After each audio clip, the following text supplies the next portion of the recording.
Hello, cinephiles, and welcome to Silver Screen Sips, a podcast where two idiots talk about movies. And today we're discussing the 2021 movie, The Forever Purge. It goes on forever. Just a reminder, there are spoilers ahead for movies and TV shows that you may not have seen yet. So just know you've been warned. You get the drill. You've been here before, I'm hoping. If not, welcome. You've been here before. I just got back from visiting family. How was your Thanksgiving, Isaiah? It was odd. Odd? Okay.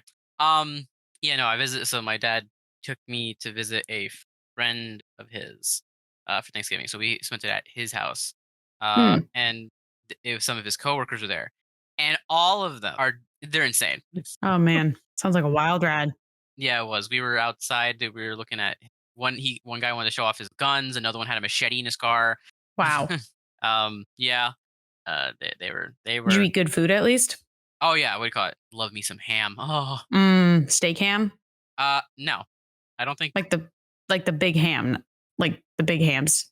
Big hams? That's steak ham. Steak hams. I think it was a honey ham. Yes, that okay, is good. We're on the same page. Yeah, we're on the same page. I think I just call it something else. But yes, that is delicious. I did not get any. Oh no, I did get ham this year, but we mainly had turkey. Turkey was delish. Smoked. We have lots of leftovers in our fridge, so we will be good for the next week. But we hope everyone had a great Thanksgiving. And for those that don't live in America, we hope you had a great Thursday. Today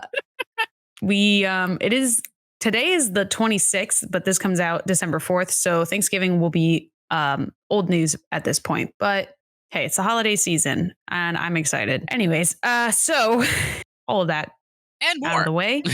Yeah. With all that out of the way, let's move on to our first segment of This Week in Hollywood. I'm sorry. All right, let's get started with our first headline of the evening. We're going to get ready for some more karate. Karate, baby. Karate. As the installment of the Karate Kid franchise is on the lookout for its next Karate Kid. Oh, we just watched them all too. I know. An announcement was posted on social media with Ralph Macchio and Jackie Chan, two different universes, both stating they are on the hunt for the next star. The Hollywood Reporter stated the plot would revolve around a teenage... Try that again. Try again. The Hollywood Reporter stated the plot would revolve around a teen from China moving to the East Coast and learning martial arts from a mentor. Wow, how original. Very, very reverse Jackie Chan. Yeah. But also, I'm really hoping that the mentor happens to be both Jackie Chan and Ralph Macchio, because that'd be hilarious. I just hope it's like their name's like Ralph Chan or like Jackie Macchio. Neither of those sound good. No, but Ralph Chan just sounds like I vomited in my mouth. Ralph Jackie Macchio at least is like cooler. Jackie Macchio is probably. It sounds like Ralph. It's probably like Ralph Macchio's son right now. It's like, yeah, pretty much. Anyways. In other news, we have Dave Filoni, a name you should have heard of by now. I mean, like, really? He has been promoted to the chief creative officer over at Lucasfilms. After bringing many to the small screen, rounding out the Star Wars universe with the Clone Wars and The Mandalorian, he's now working alongside Kathleen Kennedy and head of development Carrie Beck to further Star Wars projects. Please. Finally. Can we bring back Star Wars? Make Star Wars great again. Anyways, speaking of Disney, with Disney bringing another film to the box office this last week, it was expected they would make a bigger splash with Wish. Okay, hold on. I'm going to stop us right there. Okay. I did not expect Wish to do good at all. I'm just going to say that. I didn't either. Maybe other people thought so, but I did not. I looked at it, I was like, that looks like fucking shit. I think people think that just because Disney's attached to it, it's going to make a lot of money. True. Well, clearly not. Clearly it didn't, because it seems to have come in third this box office weekend behind the Hunger Games prequel, Song of the Bird Salad Sing Song, whatever it's called, with 28 million in its second weekend, and Napoleon with 20.8 million, as Wish only made 19 million. That's what I'm going to take from that headline. I need to see Napoleon. Mm-hmm. Why is the Hunger Games making so much money? I don't know. Now that Disney, we can now shut up Disney because I hate Disney. Mm-hmm. Now, Joel Kinnaman, on an entirely different side of Hollywood, has made an attempt to method act by not speaking for 2 months in preparation for his role in John Woo's new film, Silent Night. He could look with that. Yeah, he decided he would start on the first day on set, but then quickly realized he was not going to make it. So it did not go well. I don't know. Just thought it was a very interesting headline of being like, he's like, I'm going to try to do this for 2 months. And then on like day one, he had to express. Yeah, that's a hard, that's like, I wouldn't say impossible, but like you have to have so much patience for that. Yeah, like I wouldn't be able to do it. And then unless you know sign language, like you're fucked. I mean, you can just text everything, but also like, I guess, but like if you're like in public, I mean, I guess you could text then, but it just feels weird. I just pretend I didn't speak English. Yeah. Anyway, Silent. By the way, John Woo hasn't made a movie in like a long time, and he's like one of the godfathers of action. So for him making a Christmas movie, an action Christmas movie, is pretty interesting. Oh boy. If you guys like to see Silent Night, it comes out on December 3rd. No, I'm sorry, not December 3rd. December 1st of this year. It is about it's about a father who loses his son to warring gangs, and he also loses his voice I think he gets like shot in the throat or something. So he actually goes through it the whole movie. He has no lines of dialogue at all. What the fuck? Actually, it'll be out by the time this episode comes out. Oh, then yes, it has come out December 1st. Yes. So if you're interested in that kind of shit, I guess go see it. It kind of sounds like, what was that one movie with David Harbour? Oh, Violent Night? Violent Night. That's like the same fucking name. Okay. We're collecting the different types of... Yeah. Next, it's going to be like Violet Night, and it's like someone's wearing purple or some shit. What can we rhyme with night? And what can we rhyme with Silent Night and make it a Christmas movie? Yeah. Twilight Night. No, that doesn't really work. Oh, man. Anyways. Next, Stephen Graham, a renowned British actor, will be honored this year at the British Independent Film Awards for his acting in the kitchen drama Boiling Point. The 26th British Independent Film Awards will take place December 3rd, which was yesterday, at London's Old Billingsgate. What a fucking fancy name. I'm just at the Old Billingsgate. If you guys haven't seen Boiling Point, I haven't seen it, but it kind of gives me like the British version of The Bear. I was just about to say that. Except, what if the guy from The Bear was already like the 5-star Michelin chef? So he's like freaking the hell out all the time. But that's kind of the vibe I got. Now, for our final headline today, in a surprising turn of events, Christopher Nolan was asked to respond to comments by Martin Scorsese about franchises, as Scorsese believes that they damage film culture. As we all know, Scorsese versus comic books is what a hashtag I should make. However, Nolan was asked, as Scorsese had said that people like Nolan, filmmakers, need to make a stronger fight for the preservation of cinema. So Nolan did respond to said comments, stating that he thinks that actually both sides are pretty good, that there needs to be a balance for those types of things, that he thinks that franchises have a place in Hollywood as well as cinema. Stating that the IPs of these bigger projects do bring in money to help fund other types of projects, such as smaller independent movies. I mean, yeah, I can see where Nolan's getting at. I kind of agree with him where it's like there's a place for both. I definitely think franchises are starting to take over, and it's getting a little too much populated of that. Like, I liked during like the era of like where it was just like Harry Potter, Lord of the Rings, and Star Wars were like the big three. Maybe Hunger Games kind of started coming in. And then after Hunger Games, I feel like it started overpopulating, because then you had Marvel, and then you had Divergent, and then you had, what the fuck is the other one I'm blanking on? The Maze Runner. And it's just like, yeah. And it just started like getting crazy. And now you have all these remakes and sequels and prequels. It's like, oh, calm down. Like, bring back just like a solo, like a good film, a standalone film. Why does there always need to be a sequel? Yeah, I do think there's a place for movies and films. I do think there's a difference. Yes, franchises tend to be movies, not films. Yes, like if I'm not going for like if I go to see Schindler's List, I'm watching cinema. I'm watching a film. I'm not expecting popcorn movie. I'm not expecting like Vin Diesel to pop out and be like, we're family. Yeah, I was just about to say like Fast and Furious. Exactly. And well, that concludes This Week in Hollywood. You can find all of our headlines sourced in our Sorry, news sources. Yeah, Discord. this is why I do the outro. Yeah, you can do it, Elstrid. That concludes This Week in Hollywood. You can find all of our sources cited on our Discord channel. That's how you say it. Thank you. Mm-hmm. You're welcome. Anytime. Thanks, Mom. Okay, so let's move on to our second segment, which is Big Lou's Big Brews. I need some alcohol. Yeah, don't we all? I was fixing some stuff on the YouTube channel, and I went back to our first episode. My God, the audio, dude, is awful. what is whatever that program we were using? Thank God we did not use it. No, that was still Discord, but it was Before the bot. What were we didn't have our microphones. Like I didn't have a good microphone then. I was using my gaming headphones. Like now that I have this, it sounds way better. You also, I think, were using your gaming headphones, and then Lewis was Lewis. I mean, I've been using the same headphones for like the last 2 years. Oh, well then it must have been the way we were recording because we definitely weren't using the bot. We were using something else. Oh, we were using OBS. So we were all on the same audio file and we couldn't edit it out. God, those are the good days, man. Oh, man. Look at us now. Who would have thought? Look at us. Anyways, all right. On to Big Lou's Big Brews. Today, for the Forever Purge, we will be discussing the Zapatero. I'm probably really butchering that name. What is it? What is it actually? Do you know? No, it's probably Zapatero. Okay. Zapato. It is. All I can think of is Zapato. Zapatero. Wait. Oh, no. Zapatero. Zapatero, you're right. Yeah.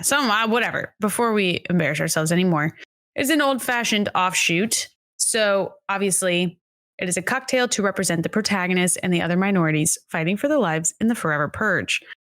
A quote from the movie, which kind of embodies this drink, is America is Mexico, America is Africa, America is Italia. We can take it all, we can learn it all, and we can embrace it. I don't remember that line at all.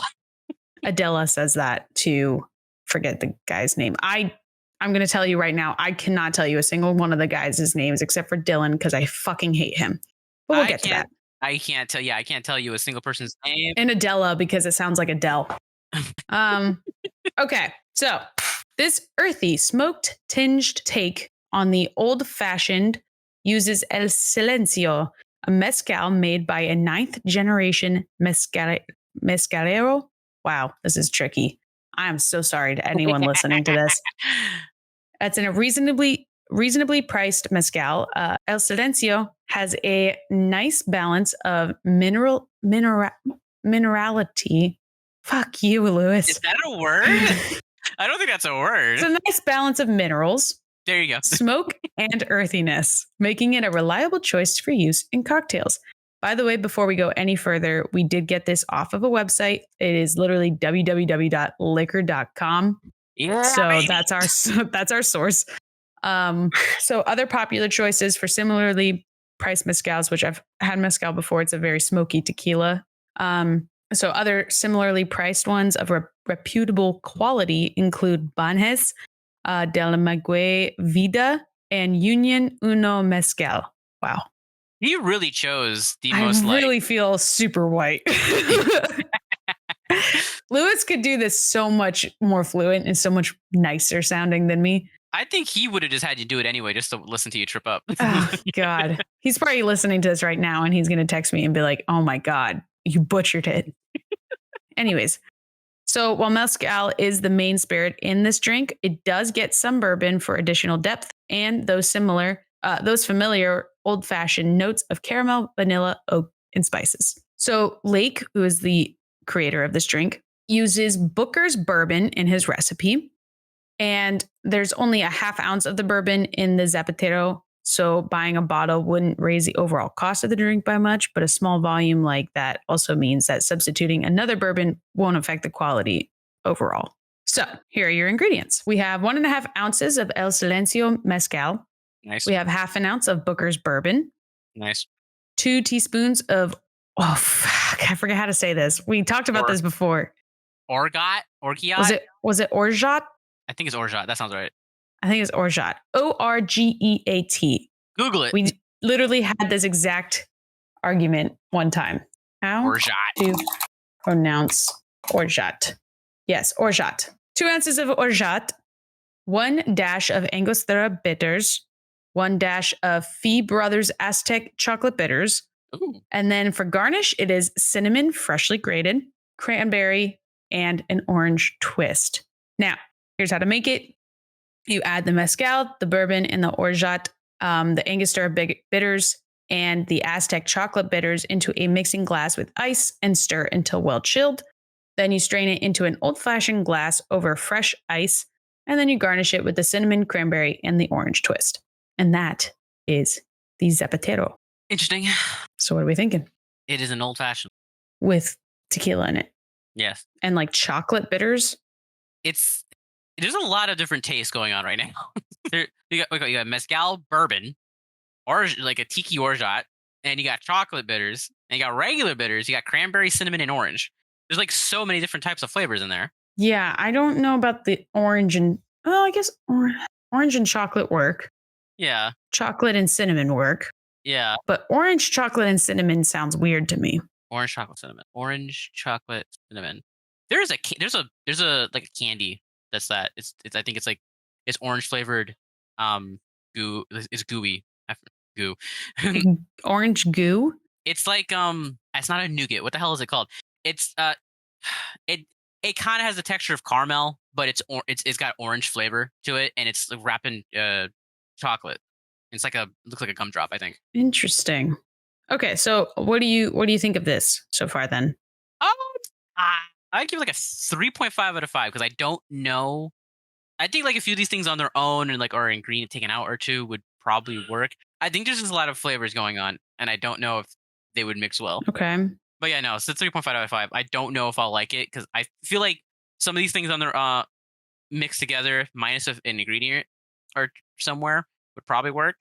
I don't know if all of these are going to work together. Okay, if you had to base it off of all the ingredients that are in it, though, like, would you drink it or?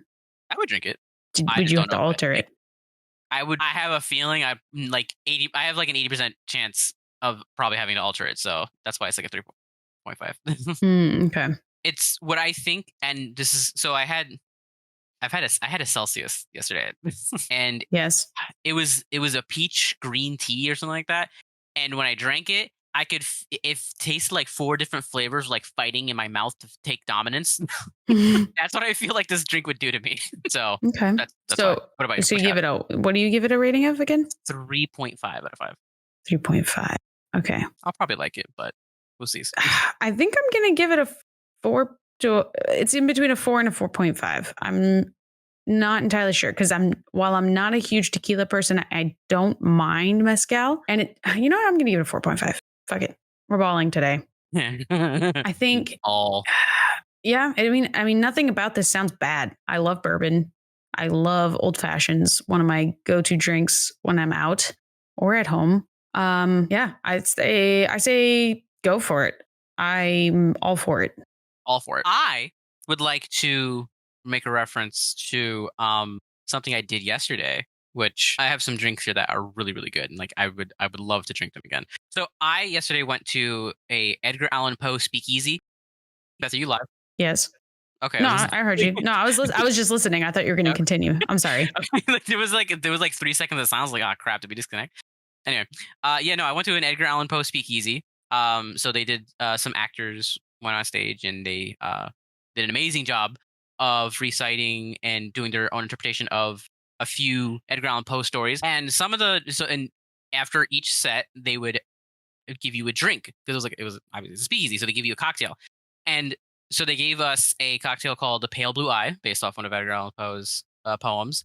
Love it. And it has blueberry infused vodka, fresh lemon juice, and a lone pale blueberry, which is the Pale Blue Eye. Mm-hmm. That one was good. I liked it. Then the cat's meow came out. Oh boy. Oh my God. It was beautiful. It was 5 out of 5. Wow. What was in that one? This one is brandy, maple bourbon, vanilla milk, simple sugar, vanilla extract, garnished with grated cinnamon. Interesting. Yeah, it was piqued my interest. Yeah, I don't know what there was like crack cocaine in there. Yeah. Yeah, that one was really good. The next one's called Nevermore, which is I don't think nothing topped Cat's Meow that night, but Nevermore was pretty good. It is notes of peach surround or vodka, foundational cocktail finished with a dash of fresh lemon juice garnished with a slice of decayed citrus. So it was very fruity, but in like a tart way. So it wasn't my favorite, obviously. And then we have the cocktail of Red Death. Oh boy. Which is vodka foundation, fresh watermelon juice finished with aromatic rose petals. Whoa, fancy. It was very fancy. And okay, what do you call it? I've never seen my mother drunk. Okay? But my gosh, she was sloshed.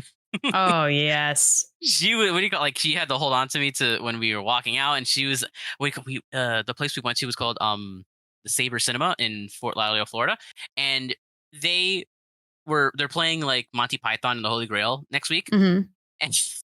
And she was trying to remember the line that the guy says when he gets his arm chopped off and he's still trying to fight.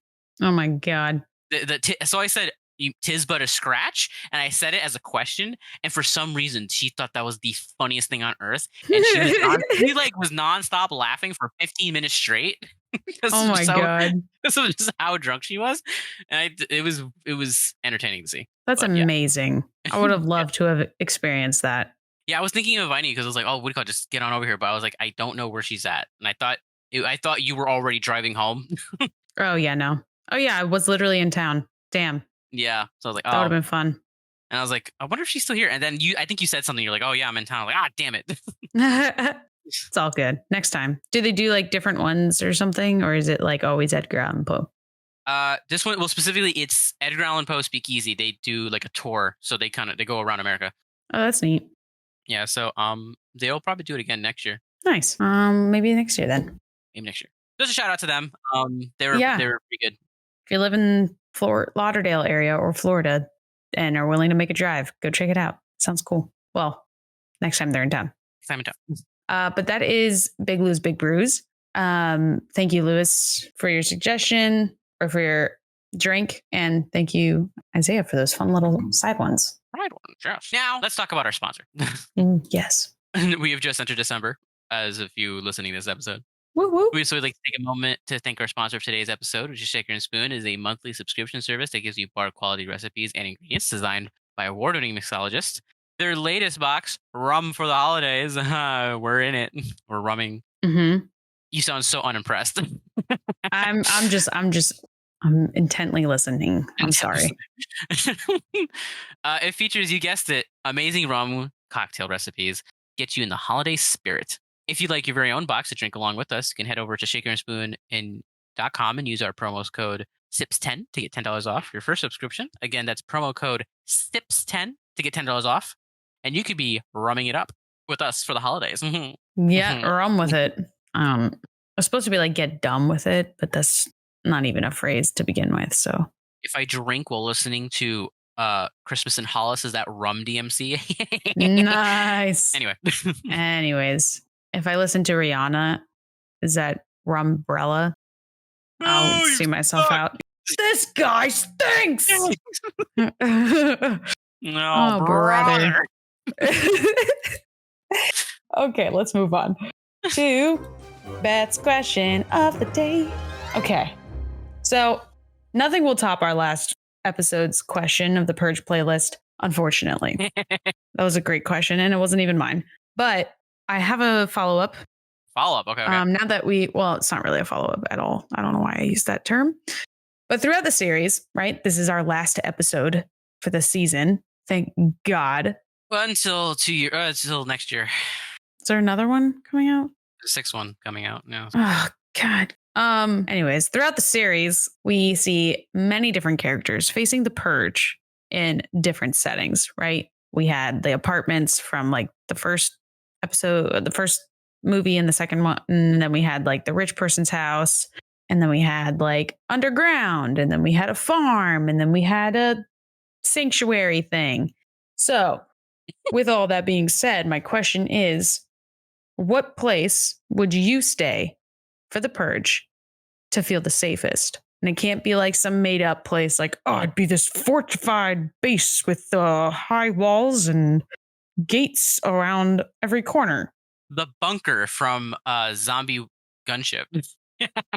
Okay, see, yeah. So that's a perfect example of not the answer I'm looking for. Okay. Yeah. What would you pick? It would be a place that's realistically that I realistically would be able to get to, and be able to do and hold on to, right? Mm-hmm. Like In my a current hospital location, or a school or like something like that. in my current location, or what parameters? Relatively, it needs to be generic enough.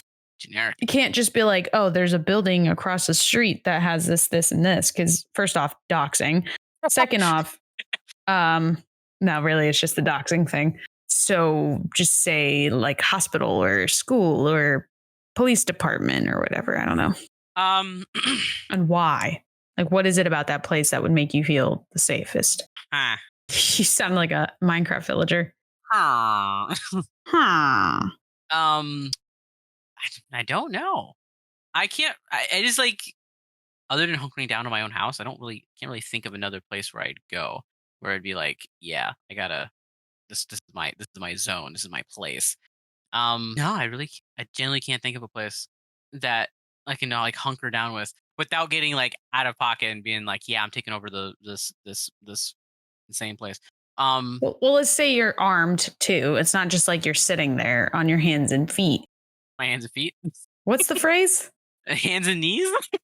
No, it's not. I'm sitting on my hands, and that doesn't make sense either.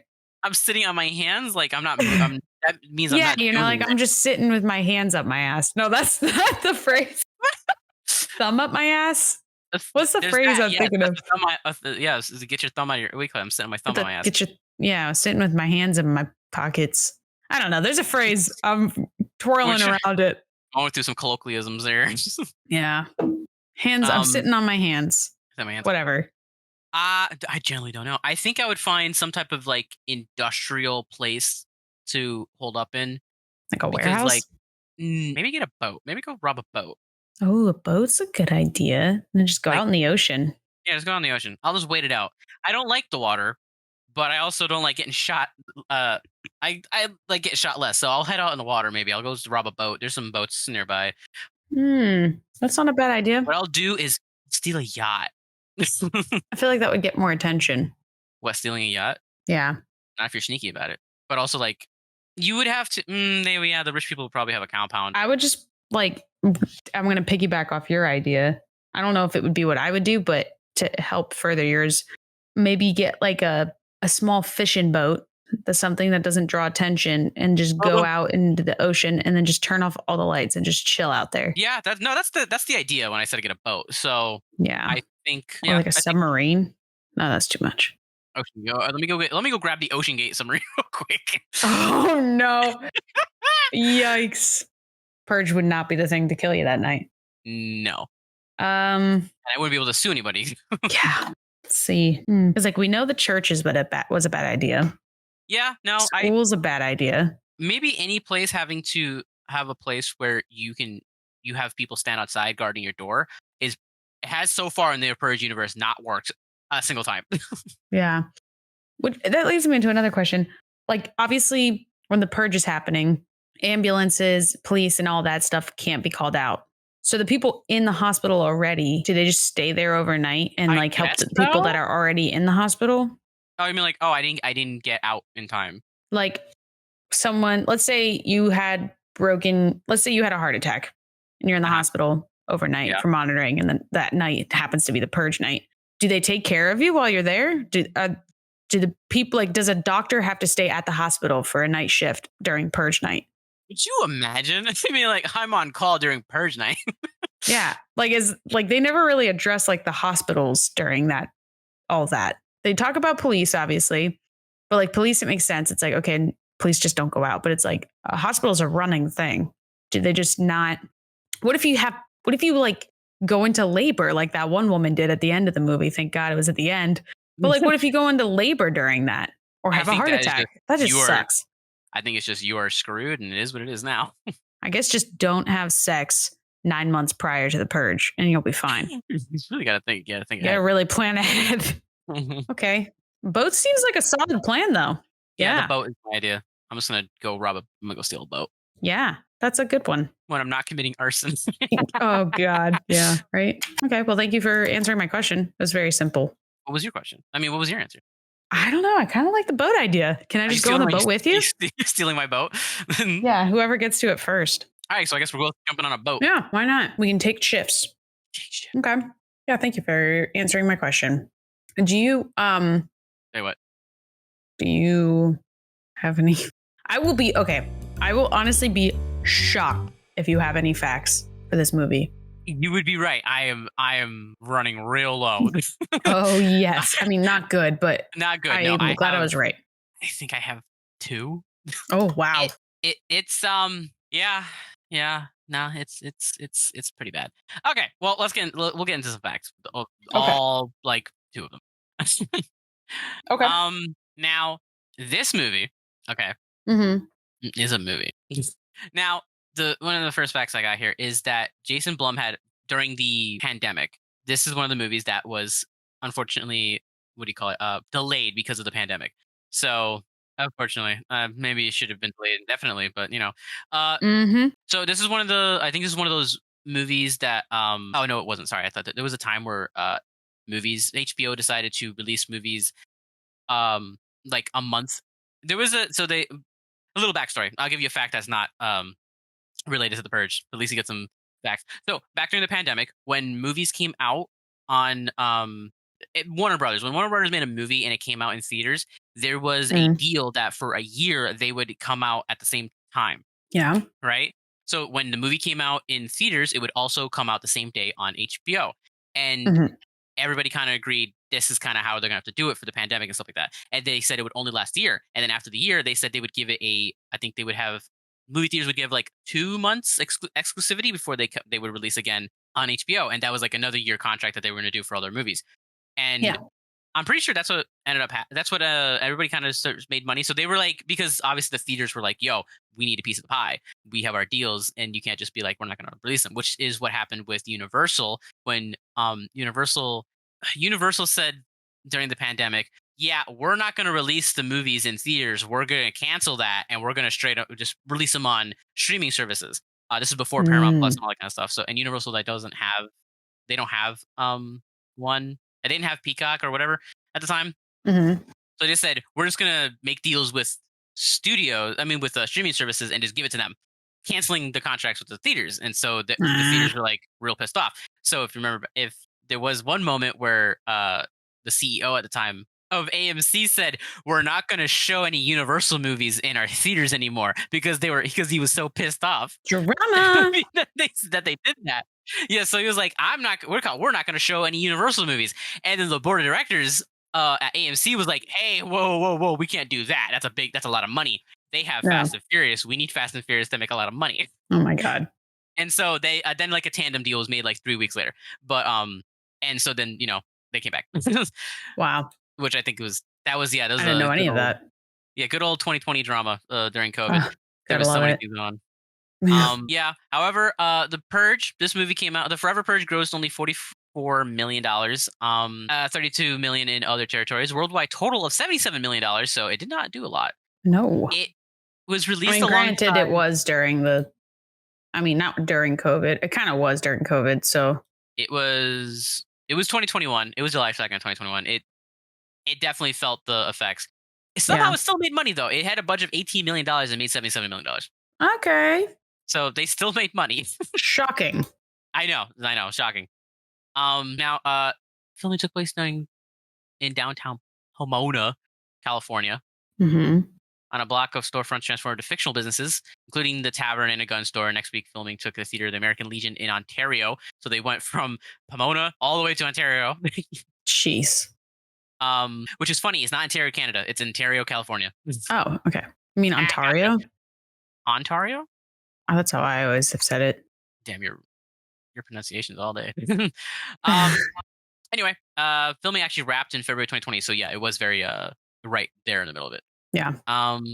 Some other things.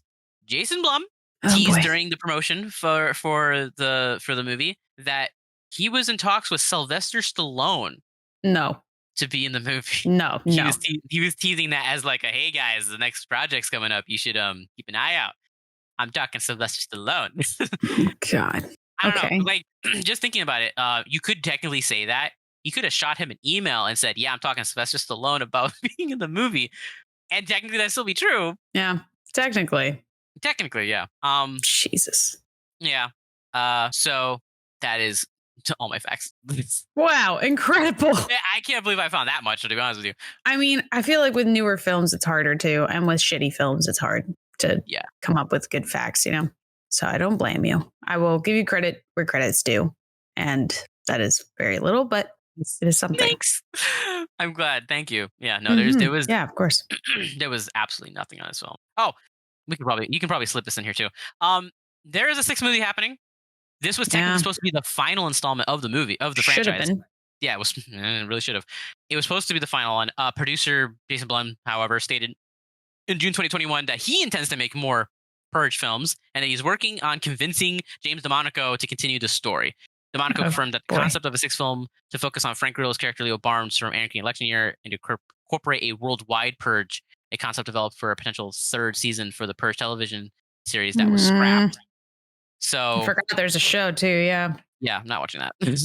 that really ties into our overpopulated franchises and stuff. Spin-offs. Yeah. Yeah. It's like The Walking Dead with its 30 spin-offs. God. Yeah, it's like, oh my God. What a way to kill a show, man. There's a new, dude, they make a bunch of video games. If anyone out there is still watching The Walking Dead, hats off to you. Tell me about the Clone Troopers. Yeah. I stopped watching shortly after the Whisperers, I think is what they were called, or something like that. Oh yeah, like the people that wore like the masks of walkers and stuff and like would whisper and hide in the zombies. I shortly stopped after that. I mean, I lost interest kind of once Negan came in, like once Glenn died, spoilers. Once Glenn died, I really stopped caring for the show. And then once they killed Rick, well, quote unquote, killed Rick off, I really lost it. I was like, okay, the main character is not even in the show anymore. I don't give a shit about any of these other people. Not that I really liked Rick, but he was kind of like the main character and it just fell off. Yeah. And so then I was like, you know what? Now that the show's over, let me watch the last episode with no knowledge whatsoever. Yeah, with no context. Let me just watch it and see how bad it is. Wow, it's bad. Insane. It's insane. How bad? It was like, I can't explain what I was watching, but there was the guy with the orange stormtrooper outfit on, and then there was like all these new characters that I just did not know, and also their acting was awful, and it was just the same thing. It was the same concept that it was in season 5, where it's like, oh, we're all separated. Oh, here comes a group of zombies. Oh, someone that we don't really care about. They're like a C-list character died. Oh, we found a new sanctuary. So they were trying to pull a Terminus arc again, but with a bunch of characters nobody cared about. Yeah, pretty much. Because I think like 2 characters are left. And then it's like Michonne and Rick's daughter, who is annoying as hell. Yeah, because she was and Carol, I think, and Maggie came back for some reason. Yeah, and then I think Carol's getting her own TV spinoff for some reason, and then Maggie and Negan are getting their own spinoff. Yeah, that's Daryl's getting there. Daryl's in Paris now. Like what the fuck? Getting over there? I don't know.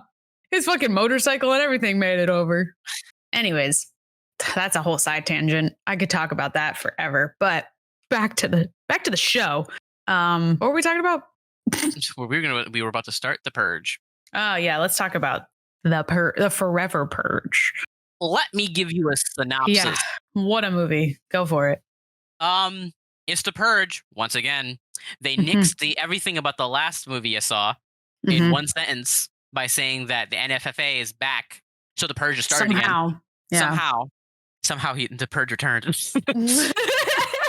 And that's gotta be the fucking thumbnail for the movie or for the episode. Somehow the Purge returned. Yeah, and then apparently a bunch of incels and sleeper cells decided, hey, we don't want the Purge to end, and we're just going to do it forever. And so we follow a group of a rich family and their Mexican help, as they say, try to run to Mexico. That's the plot. There you go. That's it. Yep, that's pretty much the whole premise. And it's also, there's a lot of other nuances that we'll touch on while we discuss what we thought of it. Do you want to go first or do you want me to go first? You go first. I've been talking too much. Okay. Couldn't agree more. I'm just kidding. I will piggyback off you when I see it. Okay. So, I have one pro and about 20 cons about this movie. Really? You found a pro? Yeah. Well, I'll say the pro right now. When they're at the border in El Paso, I don't know if you noticed, but they did a oneer. They did do a oneer. Yes, I did notice. And it was a good oneer. For those who don't know what a oneer is, it is not a boner without the B. Unless you get turned on by oneers, like really good ones. I do. A oneer is basically a very long single take that is put into a movie. A great example is 1917. They have a lot of oneers that seamlessly transition into each other, but it's basically an entire scene played out in one take, one camera, consistently. There's no cuts, and it's usually over 30 seconds is a oneer. You typically, yeah. Here's what I hated. There was just a lot of plot holes that made no sense. Like, how the fuck did they know exactly where to find Adela when she was in the police car? Minus the woman, just besides the woman telling him police or whatever. Like, she's like broken sentences just saying like police car, Adela or whatever. And then he's like, I know exactly where she is. And they found the exact street, the exact car on the first go. First off, how did she call her husband from the police car? She didn't. That wasn't her. That was like the lady at the shop that saw it. Because when he answered it, he said, hello, blah, blah. I don't know, some random name. I don't remember the lady's name. What do you call it? Because I watched this movie with my parents, right? And all three of us said at the same exact time, how did she call her from the back of that police van? Oh, then maybe I misheard. I don't know. Either way, it's ridiculous. Because he was like, oh, I know exactly where she is. He's like, you told her police car. But also, like, how did she call you from the police car? Yeah. Because like they kept on cutting back and forth to the wife in the car in the back of the police van arrested, and we're like, she has no phone. She hasn't talked to anybody. And she just pulled it out in front of all these people, and then they just got it away and has never talked about it again. Like the scene made no sense. See, maybe I watched it wrong or something, but I could have sworn it was the lady from the butcher shop or something, or wherever it was that she worked. That's his wife. No. The one that when they were getting arrested and taken away. Remember the woman walks out? Yeah. Yeah, I think it was her that called. Totally forgot that she even existed. Yeah, exactly. That's how this whole movie felt. But like along the same lines of that, like just not realisticness of that whole plot was the fucking weird religious crazy redneck people. How the fuck did they find them in the middle of the desert? I know, right? It's not like they had a tracker like in the last movie where it's like, okay, whatever, it's ridiculous, but it makes sense. This one, it's like, huh? Like, how did you know exactly where to find them? And even the characters how'd they find us? And we're like, fucking beats me, dude. I don't know. Do you know how large the Mexican-American border is? Dude, it's insane. It's like the fact that they found them is slim to none. The chances of that are incredibly thin. Yeah, like that's not happening. Whatever the hell that was. I also love that for the newest of the series, it had the worst CGI ever. I think the fire and the explosives just looked so fake and so digital. Yeah, it was just not good. Not good. Another thing that kind of bothered me in the beginning is when they're in the like sanctuary place in the beginning that's like military protected and stuff. Yeah. And they stay there overnight and they survive. Mm-hmm. And the woman, Adela, goes up to the rooftop to get some fresh air. And the military guy is just like letting her, which is fine. Whatever. That's fine. I'll let that slide. But then some strangers pull up. So all the guards get they're on their toes now and they all put their guns up and they're aiming down sights. And she just picks up a gun and does it. And they don't stop her. They're just like, okay, yeah. They don't ask questions. They're just like, she's like, I can shoot them right now. Like, it's just like the weirdest, like, concept. I don't know how to really phrase it. It's just like, it was such a strange scene for me because it was like, okay, you don't know this woman, right? This is her first purge. You don't know if she even knows how to use the fucking gun. She also doesn't have military that you know of. She doesn't have military background or training and doesn't understand like who to shoot and who not to shoot. Like it just felt so strange. That guy was very trusting. Yeah, they just didn't stop her.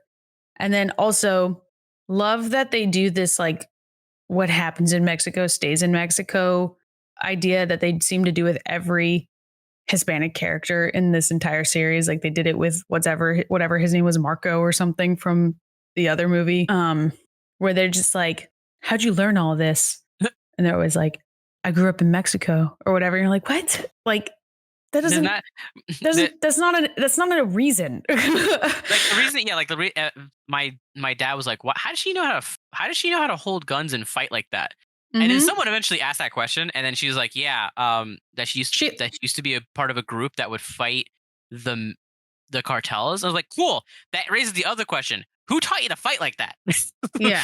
It's like they kind of touched on it. At least in this one, they gave somewhat of an answer, but it's still just like, I don't know, just like a weird lack of character depth. It's just like, yeah, I learned this in Mexico because Mexico's bad and it's so tough out there. And I grew up in the tough part of Mexico. And it's just like, can you give them anything else that's more than that? You know, like give them a little more respect to their characters. Come on, man. Yeah. Of course, as always with any Purge movie, there's the cringy one-liners, but I kind of, whatever, look past it. Along with the bad CGI, can we just talk about how fucking fake the baby looked at the end? My dad said the same thing. He goes, that baby ain't real. Dude, that baby was so fake. It wasn't like CGI. Like the face was kind of CGI-ish, but it also looked like an animatronic. I couldn't. That was a mechanical baby. Yeah. That was a mechanical baby. Uncanny Valley shit right there. I was like, what the fuck am I looking at? Anyways, last but not least, because I don't want to keep talking, my throat hurts and Isaiah needs to start talking. My last thing I want to say is Dylan. He's kind of like the third main character in this movie. Okay. Here it is. Okay. So Dylan, his character, he has this story arc, if that's what you want to fucking call it. I think it's it's not the lamest, but it's the weakest character arc because they kind of ruined it in the beginning. Who are we talking about? Hear me out. Dylan, the like white guy that is with the group. The casually racist, but isn't really racist, but he is racist. So glad you said that. Because here's the thing I hated about his character. They really made him seem like he was going to be this like racist white guy. And also like they kind of misled you into thinking he was going to be the one to purge or something in the beginning. Cause he was like, I don't even want them speaking Spanish in this household. Yeah, and it was really weird about that.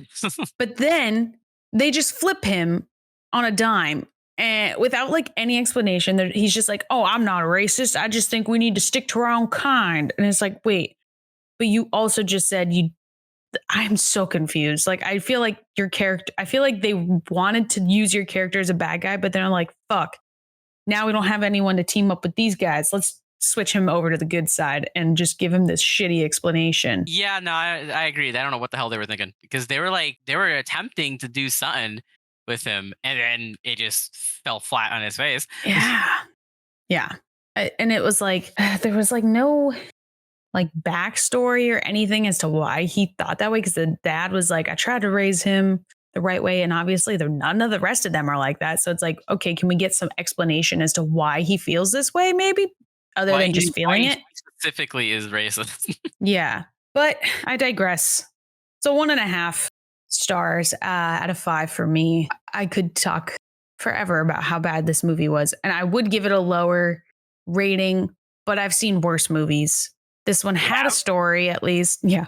This one has a story. The acting is not great, but it's not the worst I've seen, and the oneer. That's the only reason I got the half star was the oneer. So, Touche. man, I got a headache now from all that. Isaiah, I'm not even joking.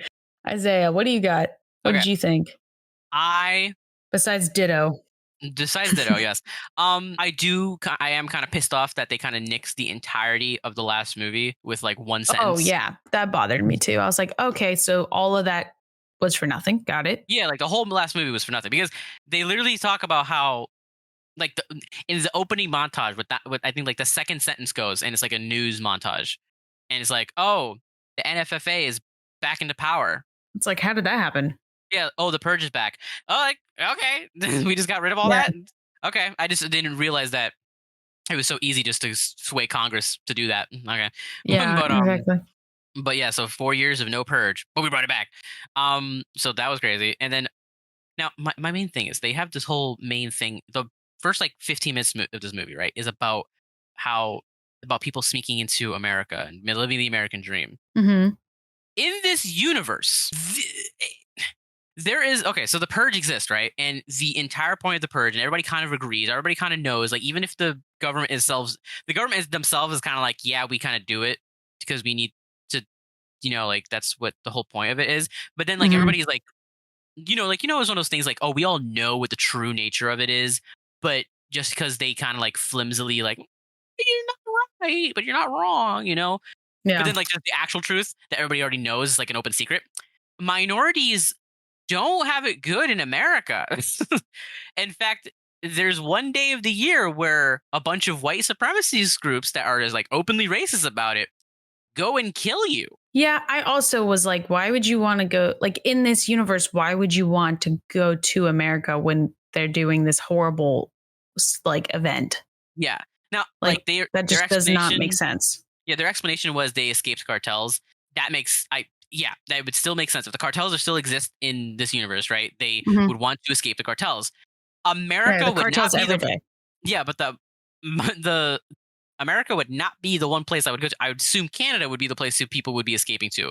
I guess it's harder to escape to that, whereas like America, it's like right, we share a border with Yeah, Mexico, but so it's easier. But I would I get what you're assume saying. yeah, but I would assume that America would not be the end goal place. That would not be like, oh, if I make it to America, I'll be able to make it. Like it's what do you call it? You first off, you're showing up poor, and the purge is all about killing the poor. You're a minority, so that means it's all about killing the minorities. Like Yeah. you being an immigrant in America in this universe is like 10 times worse. And Yeah. you are victim And number being one. poor too. Yeah. It's Yeah, like, so being a poor, brown, you got racism, white supremacy groups all over the place, the economic reason, like every single reason points to you being the number one person they're gonna kill mhm. and have no legal repercussions for it. So I feel like, yeah, I would not if I the universe kind of set up that if people were trying to like escape Mexico, I don't feel like America would be the place based on what they've already set up in this universe. So I was like that. Yeah. It took me a while to be like, trying to like suspend my disbelief Understand it. Yeah. in that. Exactly. Yeah. And again, common throughout every single movie.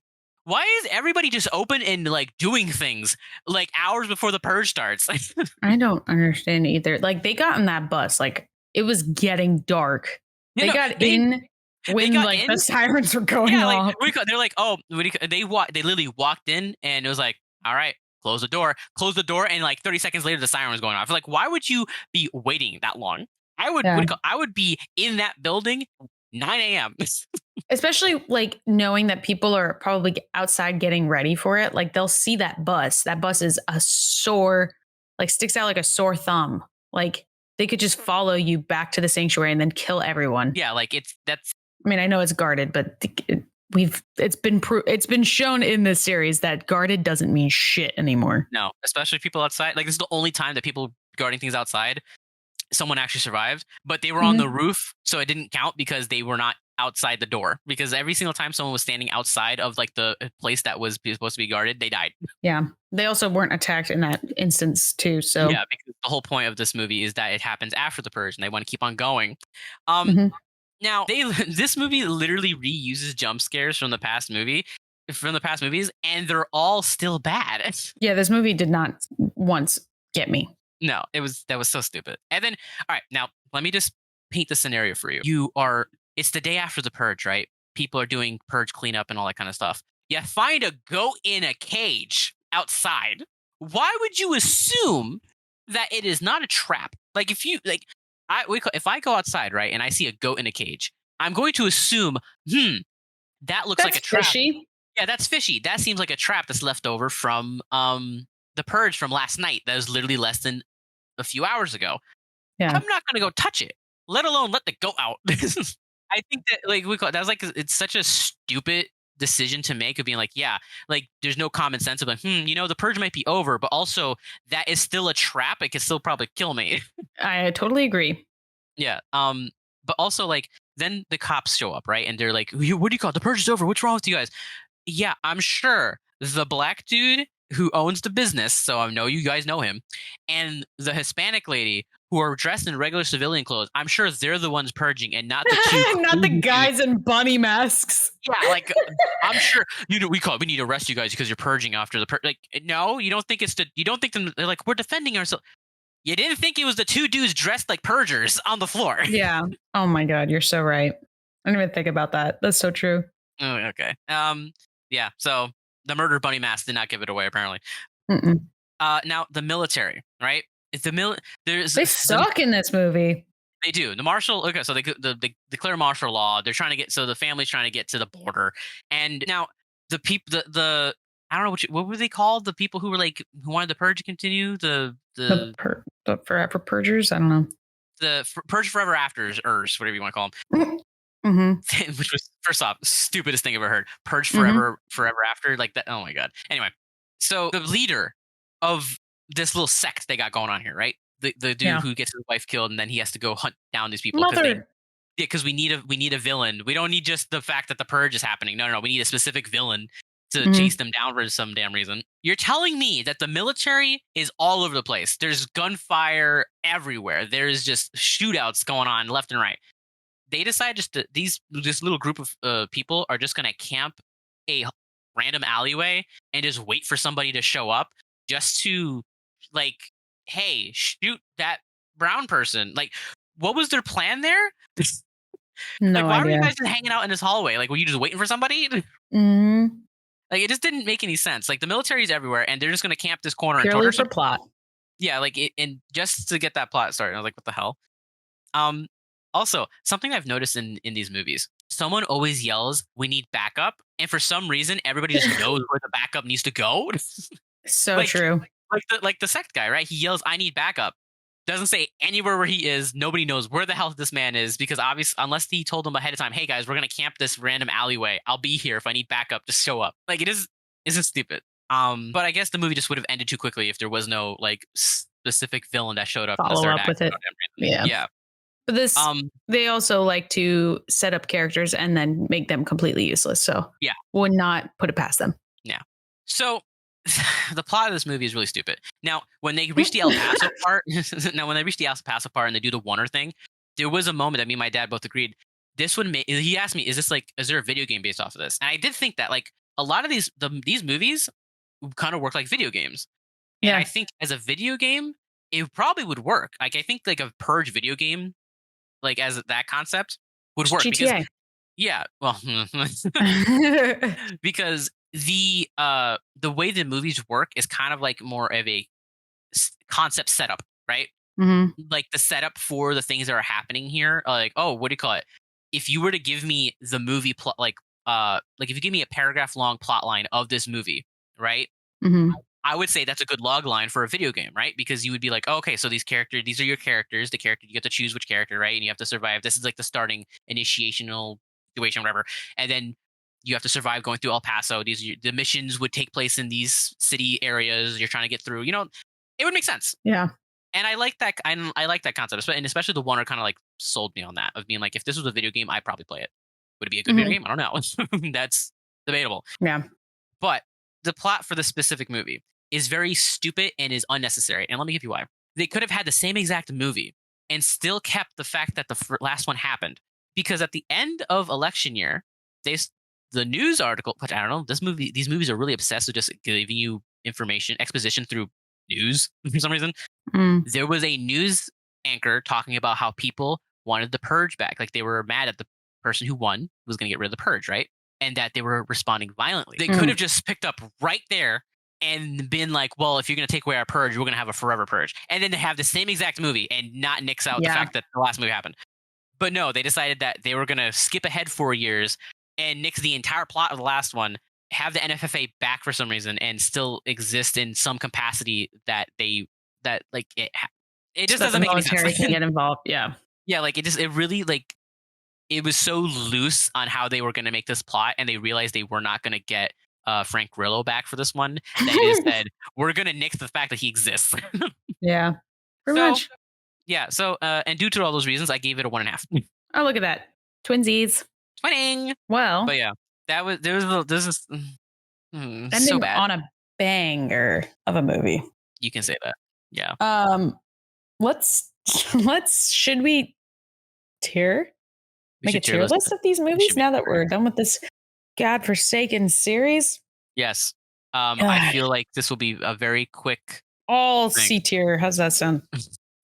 All right. So for those who have not joined us before for our tier list, at the end of each season, we make a little tier list using the tier list maker website. And we just rank all the Purge movies from best to worst. So let's see how this goes. All right. The first Purge. Okay. Now, is it the first Purge or is it the first Purge? How are we doing this? Are we going chronological? Are we going in the order we watched them? We're doing the order we watched them. So for the first Purge. The first Purge. Okay. That was a B. D. I'm trying to remember. They all mushed together. Which one was that? Oh, no. Oh, wait. I fucking hated that movie. That was definitely D tier. That's the one with the gang leader that is apparently a good guy, but not a good guy because he decided to fight back, which meant nothing. Yes, that. Yeah, I didn't like that one at all. Okay. D tier for sure. D tier. Okay. Bottom of the barrel. The first Purge. The actual first Purge. First Purge movie. Actual first Purge, 2013. 2013. I feel like C tier. Do you agree? I would agree. I feel like it's just like it's like the OG. Yeah. But it still belongs at the bottom because they're fucking stupid in that movie. It's stupid. It doesn't.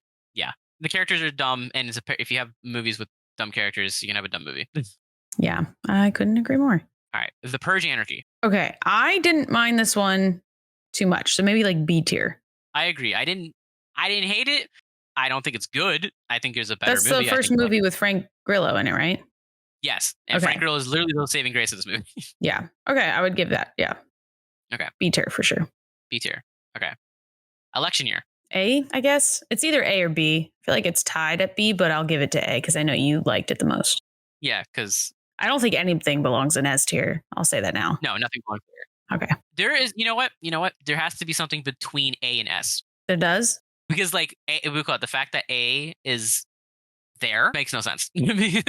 Like an A tier Purge movie should not exist. I mean, it should just be B and below. B and below. So I guess there would be a fourth tier below this. So this would be A. This would be B. This would be C.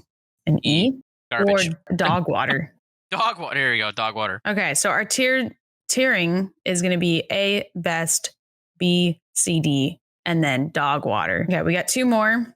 We have two more. Oh, one's the show. We have one more. The Forever Purge. Okay, that's dog water. Dog water. All right. Yeah, that feels pretty good. Okay, so here's our ranking.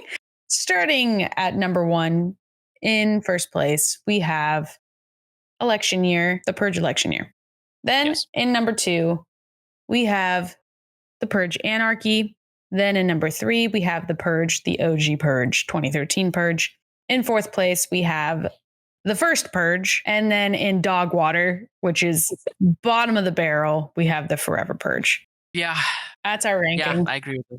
I really do wonder what the sixth film, like Frank Grillo is apparently coming back with a sixth film, and they're going to focus entirely on Frank Grillo. Yeah, I don't know about that one, Chief. We will see where it goes. It literally I like his character, but just please don't ruin a character. You know, just because he's a good character and people like him doesn't mean you need to milk it until he's dead. Jason Blum would disagree. Yeah. All right. Well, thank you for listening to today's episode, and thank you for joining us for season 14. What a crazy, wild ride. Obviously, next week is our listeners episode now, so be sure to send in those last-minute movie suggestions at silverscreensips@gmail.com so we can pick our movies for the next episode and watch and review them. Also, now that we've reached the end of season 14, it is time for our season poll. So if you don't follow us already on Instagram, then go and do it right fucking now and cast your vote for what franchise we'll be covering for season 15. So the poll is currently out as of right now that this episode is out, meaning December 4th. So you have today and today only to go cast your votes. The two series that are up right now for vote are the Twilight movies. Baby. Yeah. And Die Hard.